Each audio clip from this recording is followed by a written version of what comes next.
Before we get into the video, could everyone please subscribe to my Endless Diary Tales channel? Thank you so much. Laura, the name my husband Ethan once spoke with a tenderness that wrapped around my heart each morning. His voice, soft as a sunrise, promised I was his entire world. On quiet nights he'd murmur it into my ear, his breath warm, making me feel like nothing could touch us. But tonight my name sliced through the darkness in a way that shattered that illusion. Not with love but with a cold, unfamiliar venom that left me breathless. I woke in the middle of the night, the bed beside me cold and empty. Ethan was gone. My first thought was innocent. Maybe he was in the bathroom or downstairs grabbing a glass of water. I rolled over, ready to slip back into sleep when a faint sound pierced the silence. A low, deliberate whisper, sharp in the stillness of our home. My heart thudded as I sat up, every nerve on edge. It was Ethan's voice, careful and controlled, coming from somewhere down the hall. Then words that froze my blood. She still doesn't suspect anything. My breath caught as if an invisible hand had clamped around my chest, squeezing out the air. That nagging unease I buried. The way Ethan would hastily lock his phone when I entered the room, the vague excuses about late nights at work, surged back, a tidal wave of doubt and fear crashing over me. My hands trembled as I slipped out of bed, my bare feet meeting the icy wooden floor, each step amplifying the dread pooling in my stomach. I followed the whispers to the door of his home office, where a sliver of light spilled through the crack. Pressing myself against the wall, I held my breath, straining to hear more, my pulse a deafening drum in my ears. "Yeah, I've already transferred it," Ethan said, his voice low and calculated like a predator stalking prey. "It's going as planned, almost done." My throat tightened until I could barely swallow. Transferred what? Almost done with what? My heart pounded so loudly I feared he'd hear it. Then footsteps. Panic surged and I hurried back to bed, pulling the covers over me just as the bedroom door creaked open. Ethan slipped in, moving with the ease of someone who hadn't just been plotting in the shadows. I shut my eyes, forcing my breathing to stay even, pretending I was asleep, though my mind screamed with questions. The mattress dipped as he lay beside me, his steady breaths a cruel mockery of the chaos tearing through me. He was hiding something sinister, and it had everything to do with me. The next morning while Ethan slept, I crept into the kitchen, my phone trembling in my hands. I'd never paid much attention to our finances. Ethan always handled the bills, investments, and savings, and I trusted him blindly. But today that trust felt like a noose. I opened the banking app, my eyes scanning the transactions, each number a stab to my heart. $500, $1,000, $200, $750, $2,000, all withdrawn over the past 3 months. Not huge sums, but enough to scream that something was terribly wrong. I gripped the kitchen counter, my knuckles white, trying to steady the panic. Panic clawing at my chest. These weren't for bills or investments. The money was just gone, vanishing into a void I couldn't comprehend. Checking the bank account this early, Ethan's voice sliced through my thoughts. I turned to see him leaning against the doorway, rubbing his neck with a sleepy smile that didn't reach his eyes. But when his gaze flicked to my phone, a shadow of tension crossed his face. Fleeting but undeniable. "Just randomly checking," I said, forcing my voice to stay steady despite the storm raging inside. "There are a few withdrawals I don't recognize." He sauntered over, pouring himself coffee with a casual air that felt rehearsed. "Oh, those are just some small investments I forgot to mention," he said, taking a sip, his eyes avoiding mine. His smile was a thin veneer over something darker. I searched his face for a crack in his mask, but Ethan was a master at deception, his charm a weapon I'd once fallen for. I nodded, pretending to accept his lie, but a new emotion stirred within me, not just doubt, but a chilling certainty that he was betraying me in ways I couldn't yet grasp. That evening I watched him like a hawk. He was texting constantly, always placing his phone face down as if guarding a secret. He'd step outside to take calls, his voice hushed, laced with urgency. He didn't want me to hear. Then my chance came. Ethan stood, announcing he was going to shower, and did something he'd never done before. He left his phone on the table, unguarded.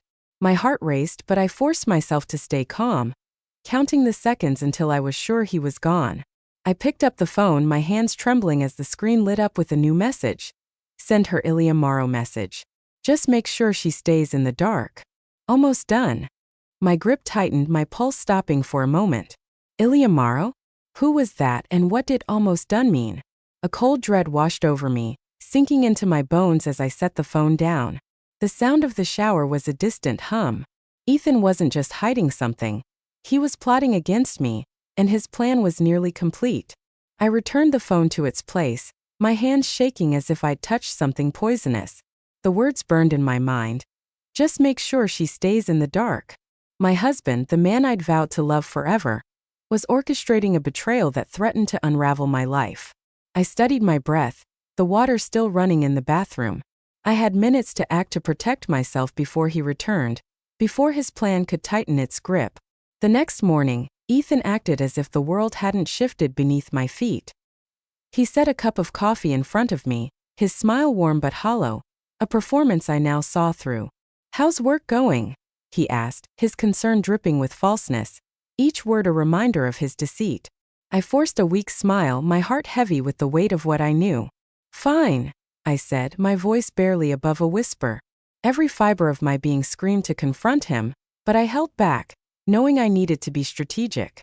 "Laura," he said, placing his phone, one face down as always, "I think we should reorganize our finances a bit, just as a precaution. You never know what life might throw at us." My eyes narrowed, but I kept my voice calm, masking the fury building inside. "What do you mean we should consolidate our assets?" he said smoothly, each word carefully chosen like a chess move in a game I hadn't realized we were playing. "If anything happens, it'll be easier to manage. I'll handle the paperwork. All you have to do is sign." My grip tightened on my coffee cup, the warmth doing nothing to thaw the ice in my veins. I'd been waiting for this moment, sensing his plan unfolding like a trap. He thought he could manipulate me, make it sound like a simple step, but I wasn't naive. I smiled, nodding slowly. "Sounds reasonable. Can you show me the documents first?" A flicker of surprise crossed his eyes. He hadn't expected me to agree so readily, but he recovered quickly, nodding with a practiced ease. "Of course, I'll have them ready soon." I didn't wait for soon. As soon as Ethan left for work, I called Anna, my lawyer and best friend from college, my voice trembling with urgency. I couldn't let him outmaneuver me. I needed to protect myself before he made his next move. As I poured out everything, the whispers in the night, the mysterious withdrawals, the chilling message from Iliamaro, Anna listened in silence, her calm anchoring me. When I finished, her voice was steady but urgent. "Laura, you need to move your assets immediately." I'd been thinking it all night, lying awake as Ethan slept beside me, his presence a betrayal in itself. Hearing Anna say it solidified my resolve, turning fear into action. "Well, set up a trust," she continued. "Transfer everything of value into your name under it. Ethan won't be able to touch a cent." "Do it," I said, my voice firm despite the fear gnawing at my heart, the weight of losing everything I'd worked for pressing down on me. In less than 3 days we finalized everything. The apartment, savings accounts, investment shares, all were protected, locked away from Ethan's reach. No matter what he tried, he couldn't take anything from me. Days later, he came home early, sitting across from me with an air of importance, his eyes glinting with a confidence that made my stomach churn. I knew the moment had arrived. "Laura," he began, placing a stack of documents on the table, his voice measured. "We need to have a serious talk." I eyed the papers, my heart steady despite the storm of emotions within. I was ready. "What is it?" "I want a divorce," he said, his voice calm, rehearsed, as if he'd practiced the words 100 times. "I think it's for the best. We've grown apart. I don't want things to get more tense." I raised an eyebrow, showing no surprise, though my heart ached at the finality of it all. "Really?" He hesitated for a split second, a crack in his facade, then pressed on. "Yes, it's better this way." I stayed silent, letting the moment stretch, letting him feel the weight of his own words. Then I pushed the papers back toward him. "Before we talk about this, there's something you should know." He frowned, his confidence wavering. "What is it?" I met his gaze, my voice clear and deliberate, each word a dagger. "I've already moved all my assets." The air thickened with tension, heavy as a storm cloud. Ethan froze, his eyes widening, his jaw tightening as the realization hit. What? You can't take anything from me anymore. I continued, my tone unwavering, though my heart pounded with a mix of fear and triumph. Everything is legally protected. The apartment, the savings, the investments, they're all secure. Ethan was silent, his face twitching with barely contained rage, his hands clenching into fists. He hadn't seen this coming, and the shock in his eyes was a small victory. I stood, meeting his stunned gaze with a calm smile, though inside I was trembling with the weight of what I'd done. You were right about one thing, Ethan. No one can predict what's going to happen. He didn't respond, but I could see his mind racing, calculating his next move, searching for a way to regain control. It didn't matter. The power had shifted, and for the first time, I was the one holding the cards. Ethan didn't speak for a full minute, gripping the divorce papers so tightly his knuckles whitened. His anger was palpable, a storm brewing behind his eyes, but he fought to maintain his composure as if he still held the upper hand. I adjusted my coat, my heart pounding with a mix of triumph and lingering fear, the weight of his betrayal still heavy in my chest. If there's nothing else, I think we're done here. He took a deep breath, forcing a smile that didn't reach his eyes. A predator cornered but still dangerous.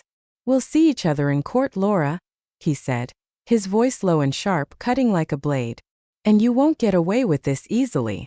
I smirked, holding his gaze, refusing to let him see the flicker of fear his words sparked. Then go ahead and try. I walked out of the living room, a surge of victory coursing through me. But I knew the battle was far from over. 3 days later, a thick envelope arrived from Ethan's lawyer, a formal divorce petition demanding half of all assets, including my apartment, 50% of our joint accounts, and even a monthly allowance, claiming I'd forced him to sacrifice his career for our marriage.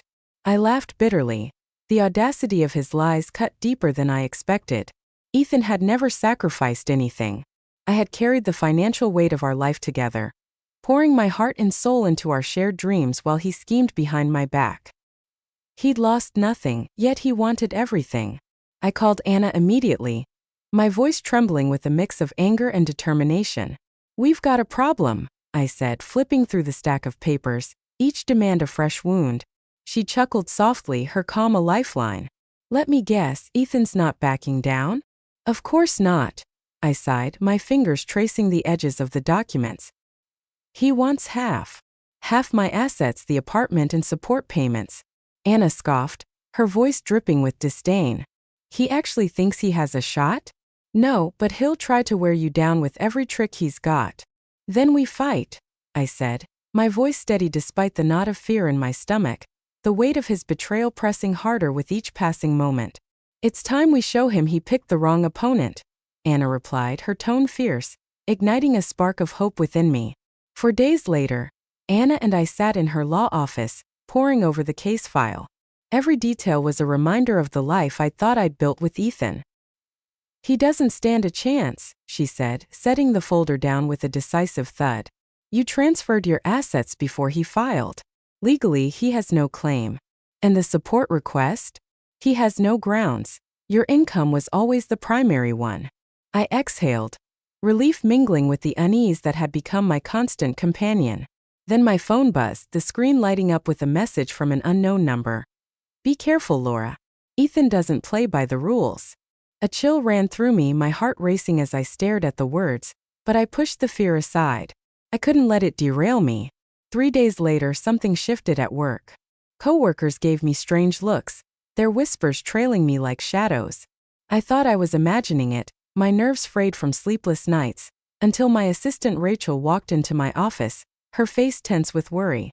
There's something you need to see, she said, placing a printed sheet on my desk. It was a post on an anonymous forum. A CFO embezzling company funds to hide money from her husband during a divorce. Can someone look into this? Below, dozens of comments, one chillingly specific. I know who it is. Laura. My name out there for the world to see. Twisted into a lie that could destroy everything I'd worked for. Rage burned in my chest, hot and unrelenting. Ethan's behind this, I said coldly, my voice steady despite the storm inside. Rachel nodded, her eyes filled with concern. No doubt. If this spreads, it could ruin your reputation. I took a deep breath, forcing calm, though my hands trembled with fury. I couldn't let Ethan destroy my career, the one thing I built with my own strength. I need to see Anna now, I said, grabbing my phone, determination drowning out the fear. We're not letting him get away with this. That evening I met Anna and poured out the latest betrayal, my voice shaking with a mix of anger and hurt. She frowned, her eyes narrowing. He's trying character assassination.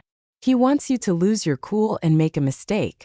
I won't, I said, my voice firm, though my heart ached with the weight of Ethan's relentless attacks. What's the plan? Anna's eyes glinted with resolve. First, we send a cease and desist letter.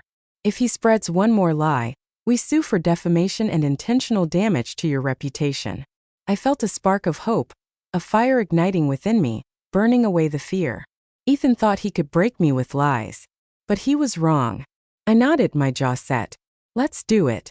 3 days later in Anna's office, she slid a document across the table, her expression grave. Ethan just filed a lawsuit accusing you of financial fraud. I froze, my heart plummeting. What does he claim? You embezzled money from your joint accounts before transferring your assets, Anna said, her tone calm but tense. And he's not alone, there's a co-plaintiff. I opened the file, my eyes landing on a name that sent a shiver down my spine. Ilya Mororo. Ethan had an accomplice, someone working with him to tear me down. Who is Ilya? I asked, my voice dry, barely masking the fear clawing at me. Anna crossed her arms, her expression grim. He's known for creating fake financial documents, been tied to lawsuits, but no one's pinned him down with evidence. I flipped through Ethan's court filings, my anger rising with each page. These transactions aren't mine. I snapped, my voice trembling with fury, the betrayal cutting deeper than ever. Anna nodded, her calm grounding me. We suspected that, but if we don't act fast, this could get serious. I clenched my fists, my nails digging into my palms. Can we prove they're fake? Anna's smile was sharp, a glimmer of hope in the darkness. Not only can we prove it, we're going to turn it to our advantage. She handed the case to a forensic financial expert, and I spent the next week in a haze of anxiety and determination, checking my phone obsessively, jumping at every notification. A week later, Anna called me into her office, her eyes gleaming with a rare hint of excitement. You're going to like this, she said, placing a file in front of me. They made a mistake. The transactions Ethan claims you made are timestamped before your account even existed. I blinked, my heart racing, a flicker of hope breaking through the fog. What? Anna tapped the page, her finger tracing a list of bank statements. This account was opened in July, but their documents show transactions from May. They were too confident and didn't double-check. A smile spread across my face, slow and triumphant, as the weight of fear began to lift. They just destroyed themselves, I whispered, my voice thick with relief. Anna nodded, her eyes blazing with determination. We're not just dismissing this, we're suing them for defamation and presenting forged evidence. 3 days later, Anna filed the countersuit, the words ringing with justice. Defendant Ethan Reynolds, along with accomplice Ilya Mororo, knowingly submitted falsified evidence to defame and financially harm plaintiff Laura Thompson. We also demanded compensation for the damages they'd caused, each lie a brick in the wall of their undoing. Ethan wasn't just going to lose, he'd pay for every betrayal, every moment he'd made me doubt myself. That evening I sat on my sofa, savoring a rare moment of peace with a cup of coffee, the warmth grounding me. My phone buzzed, an unknown number. I answered, and a growling voice came through. You think you're so smart, don't you? I smirked, my heart steady despite his venom. Hello, Ethan. Got the notice from your lawyer? I swear, Laura, you're going to regret this. He sneered, his voice dripping with desperation. You have no idea who you're messing with. I leaned back, fearless, the strength I'd fought for rising within me. No, Ethan, you're the one who doesn't know who you're messing with. The line went dead and I set the phone down, a smile lingering on my lips. He was desperate, grasping at straws, and I was ready for whatever he threw next. The courtroom was electric with tension, the air thick with anticipation. I sat upright, my eyes locked on Ethan across the room. He wore a tailored suit, but his hands gripped the table, his knuckles white, betraying the unease he couldn't hide. The judge flipped through the documents, his voice steady, cutting through the silence. Based on the evidence, the transactions Mr. Reynolds claimed Miss Thompson made were impossible. A murmur rippled through the room, and I glanced at Ethan, catching the twitch in his eye, the clench of his jaw. He knew what was coming, and the fear in his posture was a quiet victory. The judge continued. A forensic expert confirmed these transactions predate the plaintiff's account. This indicates the documents presented by Mr. Reynolds and his associate were fabricated. Anna let out a quiet laugh beside me, and I felt a surge of satisfaction, a fire that had been smoldering for months finally blazing free.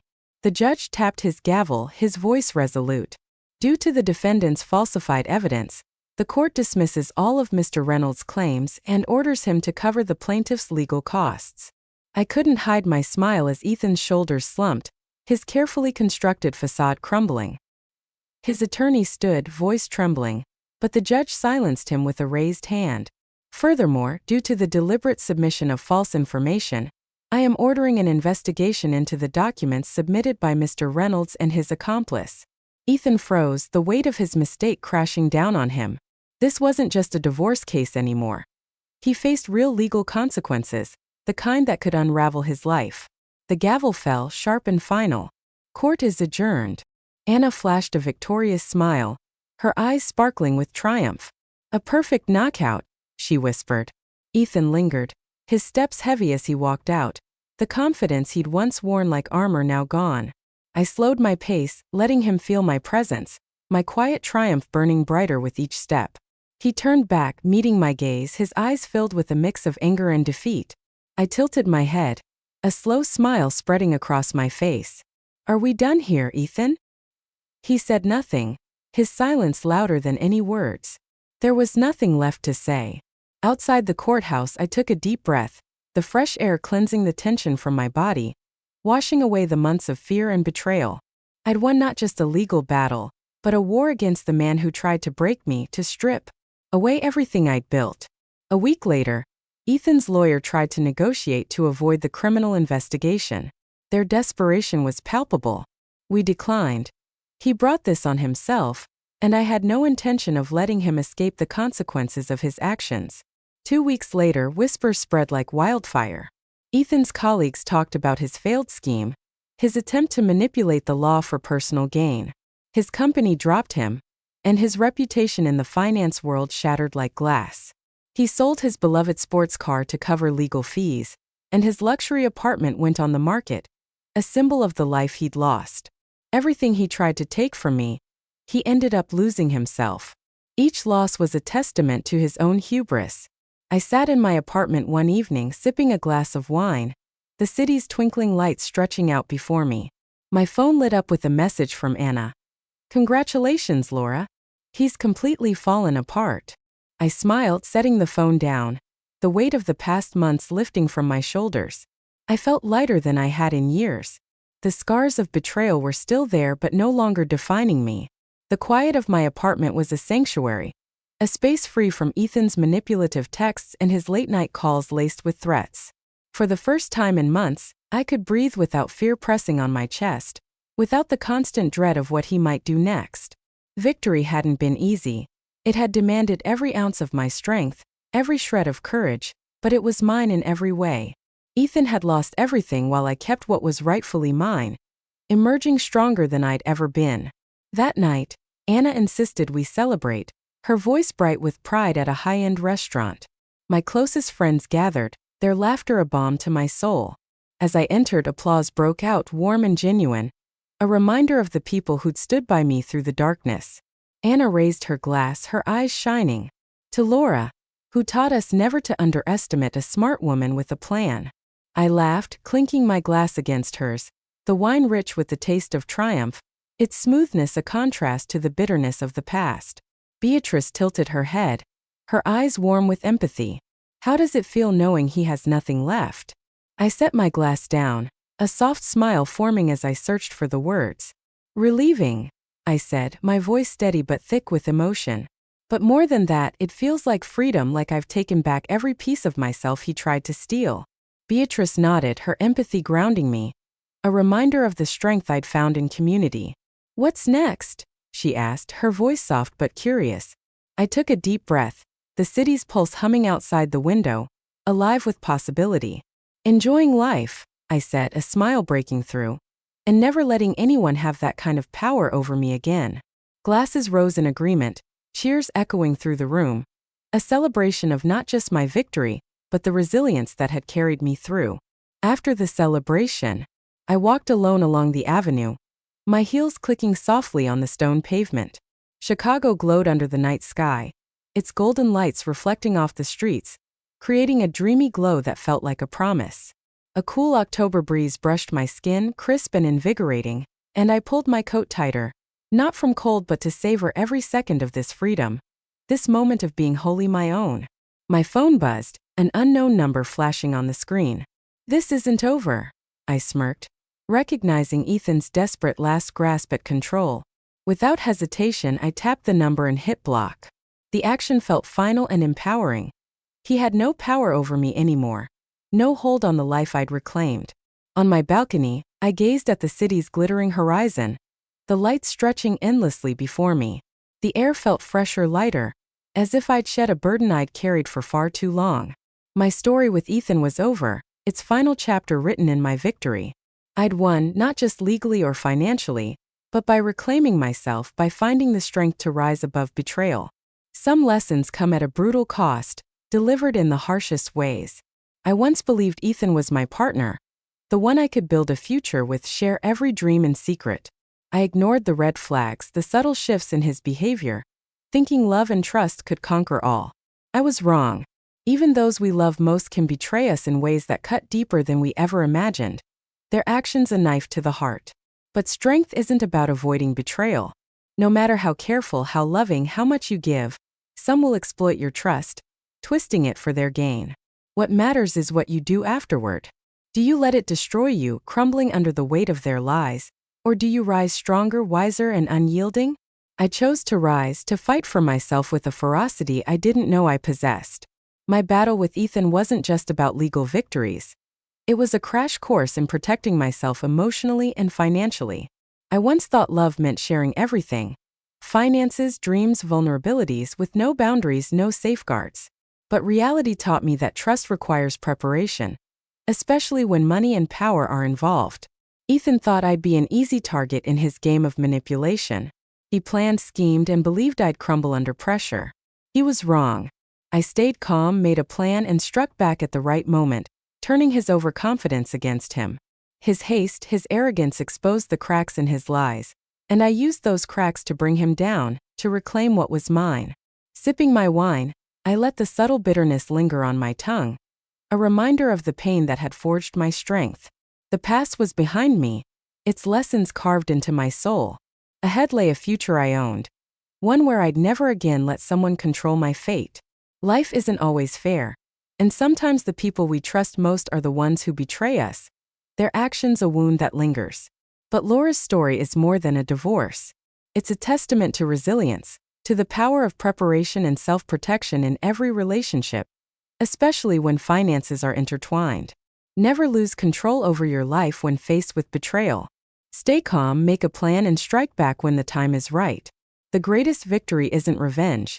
It's reclaiming yourself, standing tall in the face of those who tried to tear you down. What do you think of Laura's journey through betrayal and triumph? Share your thoughts in the comments and follow for more inspiring stories of strength, resilience, and the unbreakable human spirit.